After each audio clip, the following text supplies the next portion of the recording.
For perspective, that's one of the big suet blocks, not just one of the little tiny square ones. So that shows you how big these pileated woodpeckers are if you've never seen them. I mean, we are just shocked every time we look at them. We come running to the windows because they're just so cool.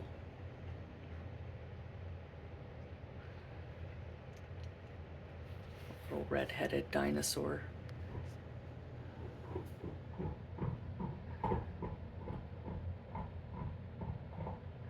I think I've said it before, but they're about the size of a crow.